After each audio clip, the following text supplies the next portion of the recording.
Bienvenidos a Hazte Cargo de Noche.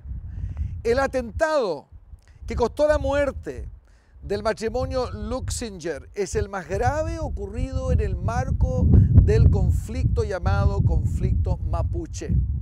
El gobierno, por su parte, calificó este atentado como terrorista para luego permitir la detención de Emilio Berkov, quien sería, según ellos, uno de los presuntos líderes del movimiento violentista en Araucanía. ¿Será verdad o no? Es lo que la justicia está decidiendo. Sin embargo, ningún grupo mapuche se ha adjudicado estos atentados. ¿Hasta qué punto va a llegar este conflicto? Nos preguntamos muchos chilenos. ¿Cuánta violencia más? ¿Cuál es la mejor manera de enfrentar este conflicto en Araucanía? Bueno, de esto hablaremos hoy en Hazte Cargo.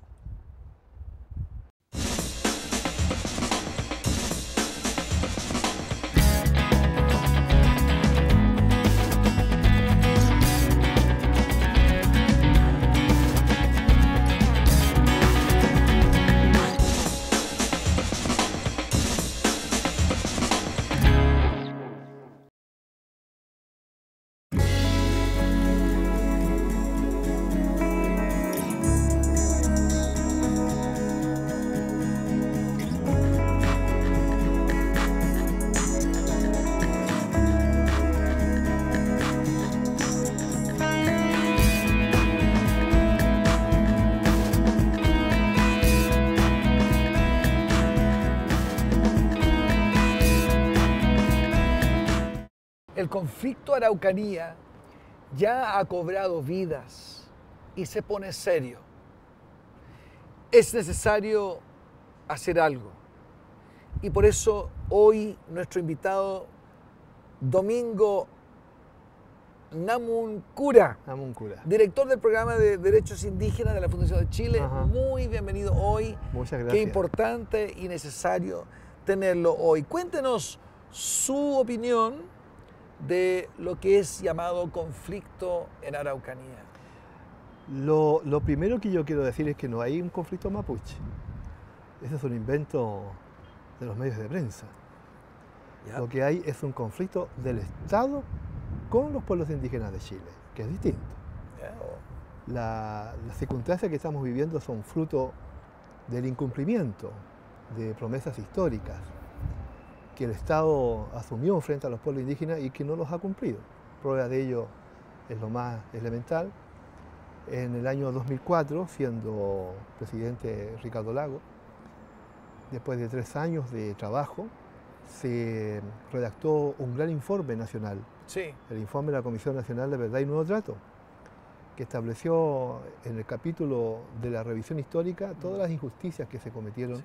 por parte del Estado. Y luego vino también el tema de cuáles serían la deuda histórica Sí. y las medidas que el Estado tiene que aprobar. Bueno, de esas 120 medidas, Ni un- no, un poco menos de un poco tercio. menos. Sí, sí. Entonces estamos con un problema en que cuando el Estado no cumple, con los ciudadanos, con las demandas Sí, que se vienen planteando, ahí surgen las tensiones. ¿Por qué, Domingo, esto me suena a retórica y más de lo mismo? ¿Qué me dice, por ejemplo, a mí, una persona cuya prima distante, Vivian Mackay, fue quemada viva en el último ataque, ¿no? Ahora, ¿quién produjo eso? ¿Quién hizo eso? ¿No fue el pueblo mapuche ahí? No, el pueblo mapuche no.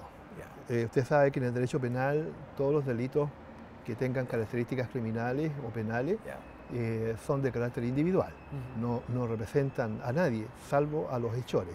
Correcto. Por lo tanto, aquí no hay una actuación, ni mucho menos, ni siquiera debiera argumentarse que sea el pueblo mapuche que esté detrás Obviamente de esto, porque ¿verdad? ellos, muchos, se deshicieron, o sea, no quisieron nada que ver con ese evento. Pero ¿quién lo perpetró?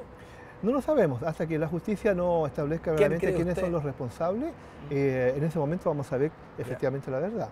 Le conviene al pueblo chileno, le conviene al Estado, le Sí. conviene al actual gobierno, le conviene a los pueblos indígenas que se sepa la verdad, no importa quiénes sean. Ya. Por el momento llevamos ya 1 mes y medio sin resultados claros, mucha investigación de todo tipo, mucho allanamiento a comunidades mapuche, Sí. pero no tenemos todavía ninguna certeza exacta respecto de quiénes son los responsables de ese delito. A menos de ¿no? que sea verdad lo que dice, yo estoy de acuerdo con muchísimo, porque como saben los anglicanos, hemos trabajado tanto tiempo entre los queridos mapuche, el pueblo araucano, y quisiera ver un araucano de presidente un día. Sin embargo, debo pedirle que me aclare la diferencia entre lo que son esos amables pueblos pacíficos y ese grupo activista que claramente está allí. ¿Por qué están allí y cómo vamos a tratar eso? Una aclaración importante, el concepto de araucano no calza con el mundo mapuche. Sí. Es un concepto huinca, creado por la historiografía dominante conservadora de Chile.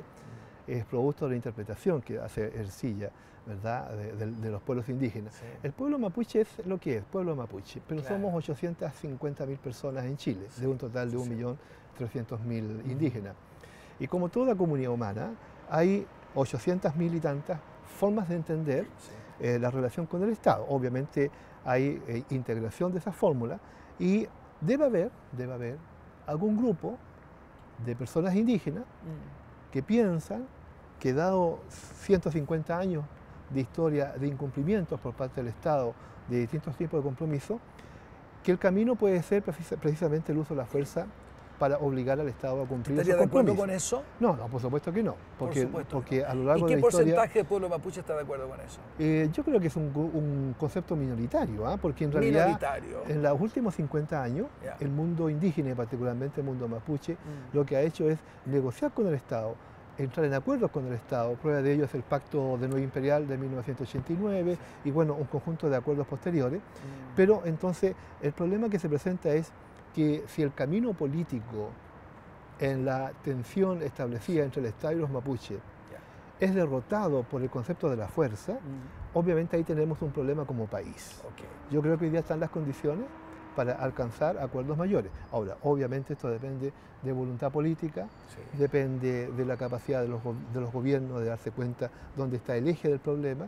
El tema de un pueblo, el concepto pueblo dentro de una nación, ¿por qué no me explica un poquito ese tema? Bajo la concepción portaliana, el Estado chileno se creó como un Estado unitario, excluyente, con una sola religión, hasta un tiempo atrás, con una sola cultura, un solo lenguaje y una sola tradición y un solo territorio.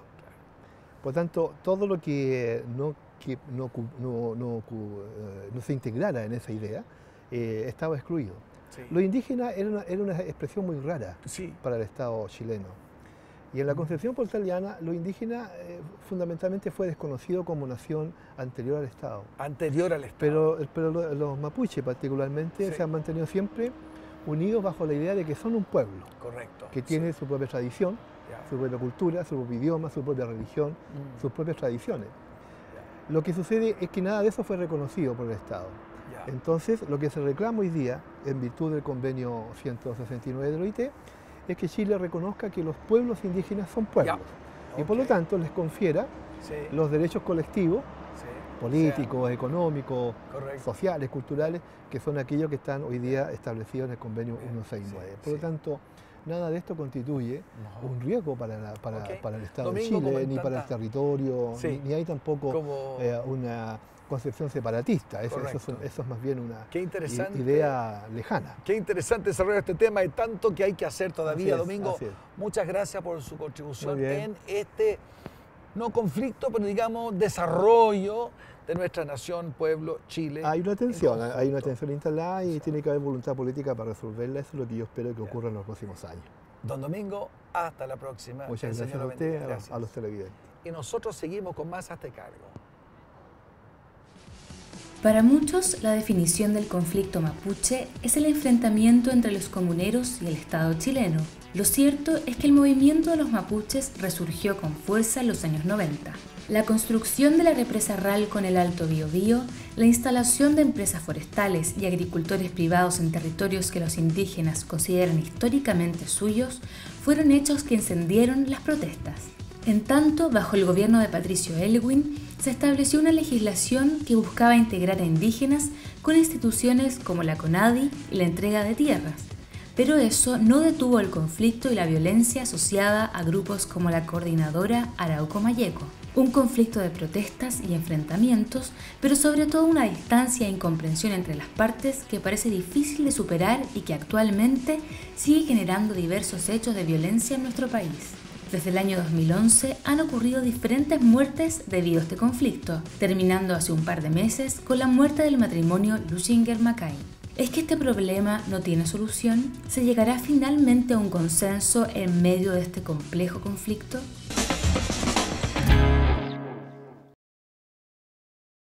Esta tensión hoy, tensión social, racial, tiene sus orígenes. Y por eso mi segundo invitado es un historiador y profesor de la Universidad de Chile, don Sergio Gress. Bienvenido una vez más a nuestro programa de Hazte Cargo. Muchas gracias. Sergio, ¿cuál, en su opinión, es el origen o los orígenes de tal tensión que vivimos hoy escalada una vez más?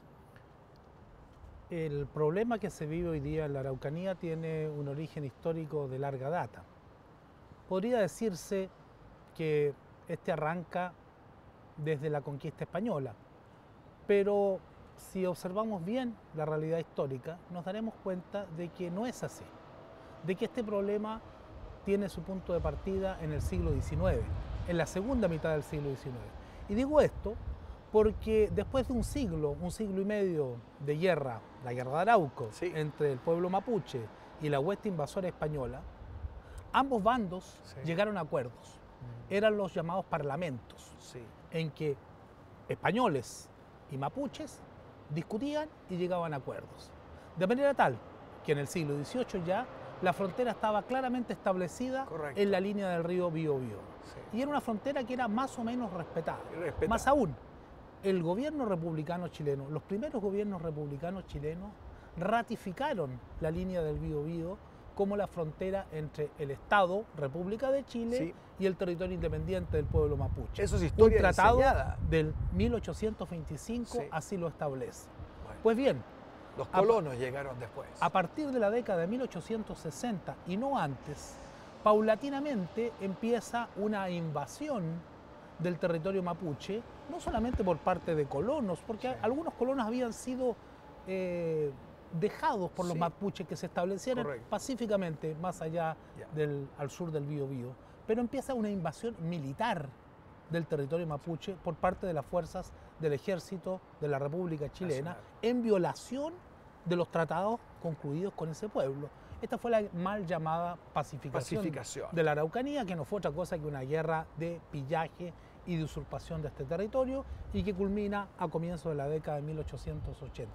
Este es el origen histórico del mal llamado conflicto mapuche, y digo mal llamado conflicto mapuche porque este no es un conflicto entre mapuches, sino entre el pueblo mapuche por un Sí, lado, sí. el Estado Nacional y quienes fueron los beneficiarios de la expropiación de millones de hectáreas que pertenecían históricamente a este pueblo y que pasaron a manos de otros propietarios, tanto chilenos como Sí, extranjeros. Entiendo. Sergio, descríbeme en este proceso la autoidentificación del mapuche. ¿Cómo vivió él del feroz guerrero que vemos en la Araucana?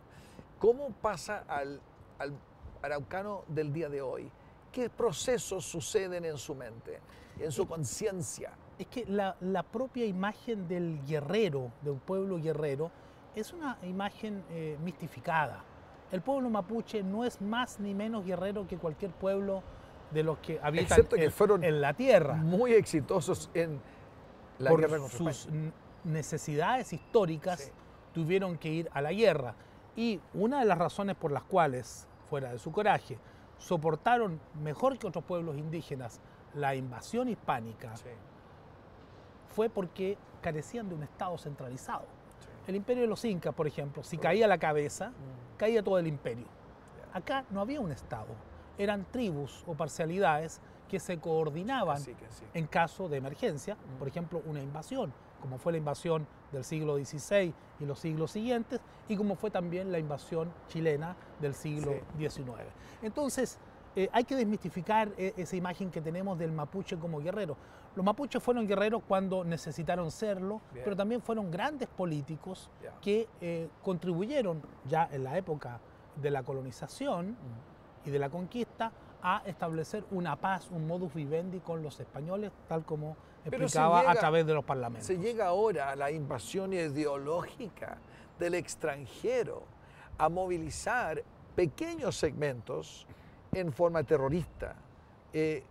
¿Eso es aceptado por el pueblo mapuche? Pero es que ese es otro mito.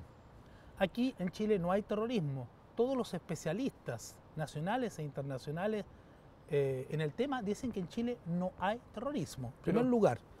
En segundo lugar, yo no sé de dónde sale esa idea de que esto es una manipulación del extranjero. Han habido políticos, que prefiero no nombrar, Sí. que han acusado reiteradamente Sí. que aquí hay manipulación extranjera, que hay contactos con la FARC. Y pues bien, ¿dónde están las pruebas? Eso nunca ha podido ser probado. No hay un solo mapuche condenado por un tribunal de la República de Chile por esos supuestos delitos o esa supuesta Pero concomitancia los con actos de violencia tienen todo sí, pero toda los la actos- marca, ¿no es cierto? Entonces, Los alguien le está actos de enseñando. violencia hay de Incluso mucho tipo. me han dicho que En sí. algunos casos se sabe quiénes son los autores Ya. y en otros casos, como el cercano de la Correcto. pareja Lutzinger-Mackay, Sí. aún no sabemos quiénes Sí. fueron los culpables. Sí, Y sí. un principio básico de normas civilizadas, Sí, sí. jurídicas, es la presunción de inocencia. Quiero recordarte embargo, el que hace violentismo- un año atrás, Ya. el entonces ministro Hinspeter acusó, como lo hizo tantas veces en otras direcciones, cuando fue ministro del Interior, a los mapuches de ser responsables de atentados incendiarios, incluso mucho más al norte del Biobío. Pues bien, ¿dónde están esos culpables? ¿Dónde están los, Si los hubiera- que provocaron esos incendios? estaría- Nunca se ha sabido eso. Sí, ok, pero usted Del mismo estaría modo- de acuerdo que si eso fuera una realidad, que efectivamente se estuviera promoviendo el terrorismo, o llámalo como quiera, violentismo, ¿cree que es una respuesta a Pero, la situación a ver, presente o no? no necesito dar yo mi propia respuesta. No, los mismos mapuches va- lo han dado. Lo han dado los mismos Exacto, mapuches. exacto. Todas las organizaciones mapuches, sin excepción, incluyendo la CAM, la Coordinadora Arauco Mayeco, que es presentada por ciertos medios de comunicación y ciertos círculos políticos como Sí. el sumum del terrorismo, Sí. han condenado ese hecho. Sí. Todas las organizaciones mapuches, La tienen sin que hacer. excepción. No hay ninguna organización mapuche, sí, ningún personero mapuche, ni Sí. siquiera a título individual que la haya reivindicado. Bien, Entonces, eso es un elemento que Sergio. me parece muy Sí. claro. excelente. Sé que hay mucho más que tenemos que hacer en este programa. Tenemos el poco tiempo que tenemos y muchas gracias, Sergio, por darnos enfoques que creo son parte de la discusión macro. Hay mucho terreno que cubrir, pero esperamos que avancemos colectivamente y en diálogo y en paz. Así que agradecemos mucho y nosotros seguimos con más Hazte Cargo.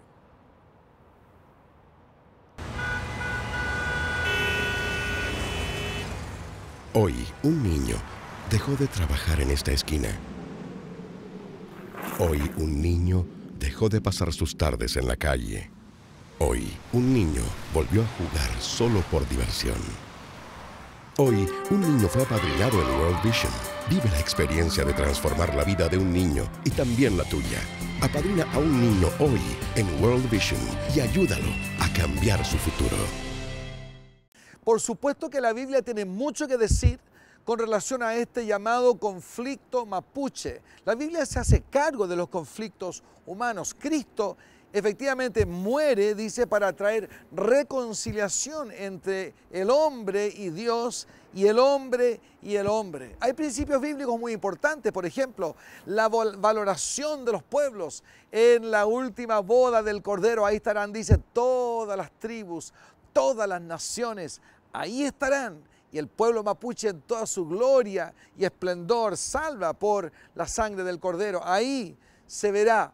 Este principio importante también es aumentado por principios, por ejemplo, en el Sermón del Monte, cuando Cristo nos dice claramente cómo traer paz y hacer paz, cómo respetarnos unos a otros. Nos enseña cómo ir la milla de más para lograr solución a los conflictos. Claro, hay una historia de tensión en los pueblos, pero cuando hay un tercer referente que es Cristo mismo, entonces se pueden conversar y podemos absorber desde el cielo principios que nos permiten respetarnos, escucharnos, valorarnos, descubrirnos. Y quizás mucho de eso aún ha de hacerse aquí en nuestro país.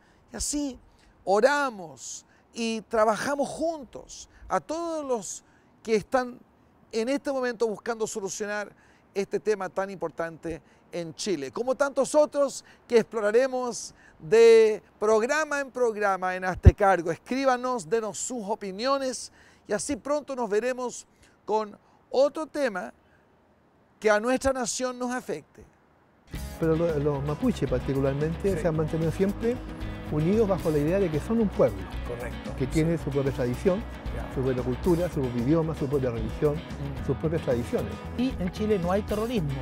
Todos los especialistas nacionales e internacionales en el tema dicen que en Chile no hay terrorismo. Cristo efectivamente muere, dice, para traer reconciliación entre el hombre y Dios y el hombre y el hombre. Hay principios bíblicos muy importantes, por ejemplo, la valoración de los pueblos,